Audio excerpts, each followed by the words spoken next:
Hello friends, welcome to TMX Adventures. Lisa here. Today I'm using another sauce from my Fill the Freezer ebook. Okay, so today I'm going to be using the beautiful veggie filled sauce, veggie tomato sauce, and we're going to be adding mince to it. I'm actually going to be using it as part of a lasagna.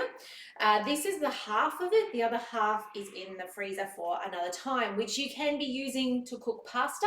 So you can actually reheat this with some extra water, 200 grams of water, and cook some pasta off in it. You can, and you do have to preheat.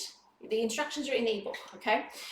In today's case, I just want to put in my sauce, and I'm going to put that straight in. Okay, you can see it's quite cold still. Oh, by the way, I grated cheese first in the bowl, so I'm not too fussed about the grated cheese that's left. These satchels used to be in the mix shop. I don't think they are anymore. You'll have to go online or into shops and see if you can find them. I find the 1 litre are great. This is a 1.5, which I think is required on this one because you've got a bit of extra stuff in there. But you probably could squeeze it into a 1 litre. Depends what size you're serving too. Like these serves are 6. There's a lot of you might just be you and your other half. It might just be you just want, you make what I make and then you put it into like 4 containers. So completely up to you. And it depends as well. Someone was talking with me the other night about can't wait for the book to come out and what can I do in the meantime. And I said, source yourself something to store it in. Make sure it fits. She wants it for caravanning. Make sure it fits in your caravan freezer. There's no point having ones that are too big to actually then stand up in the freezer or lie down or things like that. So working that out. So I've got sauce in there. It's about 500 grams of sauce in there. You'll see the process for that in the ebook. Now, just regarding the ebook, it's not out yet. It probably won't be when you see this video. But the concept of the ebook is that it's taking recipes that are sometimes over-complexed, like they're just too many steps, not necessarily too many ingredients, but particularly steps, and putting it into 4 steps so that it's just easy, achievable, doable. And then you can literally have 2, if not 4, if you want to split it smaller, in your freezer, just like your jar of chicken tonight from the supermarket aisle, except you know exactly what's in it. And so when life gets busy or you're traveling, you can then reheat the sauce and add your protein to it to cook off at the same time if you've got a Thermi. If you're on a stovetop in a caravan, you can, of course, then put it into the saucepan and stir it till it's all cooked through, including the meat. Or if you're stuck over a fire, you can be cooking off your meat and then add the sauce to just heat through. The sauce is already cooked, so it actually is more that heating process. Okay, so I'm going to now add my mince. Now, a couple of tips with mince, okay? Mince is one of those things that some people really have done once and never again because it just didn't work. If you want your mince to hold form in your Thermomix, put it in chunks. Okay, don't break it up too finely yet. This will only take 17 minutes, just like the other ones. It takes 17 minutes to cook through, unless you've got really chunky meat. If you've got your chicken breast diced into just 3 massive chunks, it's going to take longer, but always check, right? Always check before you go and dish it up. Oh, that was some meat juice. So I'm just putting this in. This is, I think this is, I don't know how much this is. I'm going to say 600 grams, but maybe not.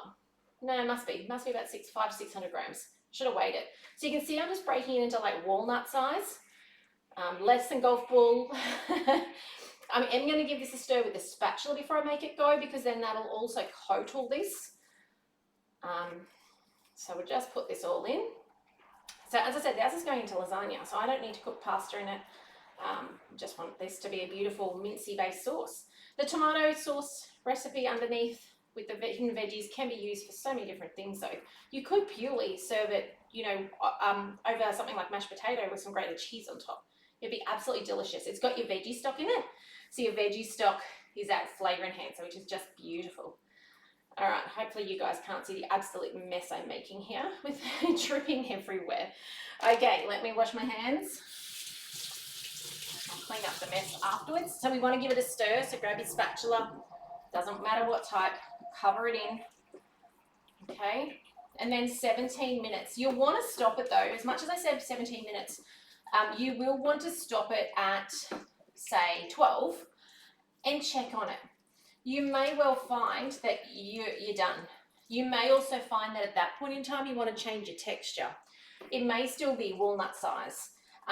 With 5 minutes to go, it's pretty safe to break it into the texture you'd prefer. Okay, so if you prefer finer texture with no lumps and bumps, we've got a bit of a variety in my house of preferences. They get what they get though, they know that. Then yeah, that's your time with about that 5 minutes to go to do that. Now, I've got quite a lot of mince. Maybe this is a little more than 600. I might need to do more like 25 minutes, but what I'll do is I'll put it on for, because I've got more mince in there, I'll put it on for 15. Okay, so it's gonna go like this. Take this off, simmering basket in place. Someone's put my stuff away in strange places today. I'll have to find my simmering basket. TM31, TM5, still put a simmering basket on today, only because you've got so much volume, it will splatter. So 15 minutes. And as I said, that won't be long enough to cook it. 100 degrees. Reverse is super important in all of these sauces, okay? Because you're heating up the sauce to cook it off at the same time the meat, and you don't want to chop that up. You'll be really sad, okay? So reverse is there under your 0 if you're on a TM6, TM5 across the grey, TM31 on the button. And then we're just going to go slow spoon, and I'll find my simmering basket to put on top. But that's as simple as this is. Now, you could be literally serving this with mashed potato and cheese. You could be serving this on its own. There's so many things you can do with a beautiful sauce. Now, also the other thing to know is the sauce is the base. You can add Worcestershire sauce, Italian spices, oregano, whatever your preference of flavors are to tweak this into whatever. Maybe you're going to put it with nachos or tacos, burritos. You get to choose. It's really like the tomato sauce, then add your meat, becomes then whatever you want it to become, which is super cool. Anyway, thanks for joining me today. I can't wait for you to get the ebook soon and grab these recipes. Perfect for caravanning. As I said, perfect for those of you who are busy, who like to batch cook on the weekend and just know you're sorted through the week. You can just pull it out, defrost it, and being flat packed, I would really encourage you to put it in something that's flat, not a jar. A jar takes a long time to defrost, and you might even risk breaking your jar in the freezer, especially if they've got jars that have a neck that come in and not designed to be frozen, okay? So think about what you've got that is safe to be frozen with warmish food going into it, and have a look and see. There are Glad bags that can be used for this process as well, but if it's something you're going to do regularly, I would encourage you to have a look at something like the silicone pouches, probably on local kitchen shops or online, and grab some of those. The recipes in the ebook will make 14 family size serves, but maybe if there's more of you, you may be wanting to have some more. Okay, I thought I'd pop the camera back on and show you what it looked like. I actually used my splash guard because that's what I could find. So you can see here that I've still got a big clump of mince, and you can see it's still raw, which is expected. It's only been cooking for, did I put it 15? So now this is where you want to break it up to that texture. And again, it's going to depend on how much meat you've got, yeah? So give that a stir around. It's looking good though. Remembering though, mince is like chicken breast and rib and rump, that it's a soft, tender thing. It doesn't really have its own form. So you're only going to cook it for 5 minutes longer at this point in time, unless it's super raw still. But look at that. Is that not looking absolutely amazing? Please don't tell me that's a fly. I don't know what it was. I'm going to take it out anyway, just in case. Oh, I did forget for a moment to put my simmering basket on. I don't know if you can see, but there's splatters all over the place. Don't be like Lisa. Remember to find your simmering basket. Okay, I'm just making sure I turn this all over from the bottom to the top. Any big chunks I'm breaking up with the spatula, mainly because this is going into lasagna. Back on with the lid. 5 more minutes is all that's going to take now. I'm using my splash guard. I don't know where the kids have unpacked the dishwasher to. Sorry about that.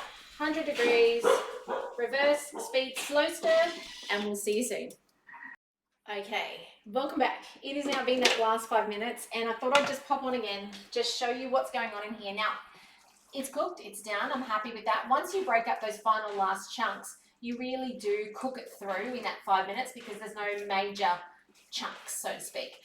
You may find yours is watery, and this is something that is really dependent on your meat, and I can't predict that. If at this point in time you've got too much liquid in there because the meat has had extra water in it, corn flour and water. So 1 tablespoon of corn flour, about the same amount of water to dissolve it in a cup. Maybe if it's a lot of water, more than a tablespoon. Sorry about my dogs. And then while this is still hot, put it in, put it on reverse, slow stir, and stir that through. While it's over 90 degrees, it will thicken that up for you beautifully. I don't have to worry, but I'm getting my beef from a farm down the road. So, but you may need to. It really depends on what you're making. But anyway, I hope this has been of value to you. I hope you enjoy making this recipe. It really is yummy. Such a great base for other things. And I will see you in the next video soon. Bye for now.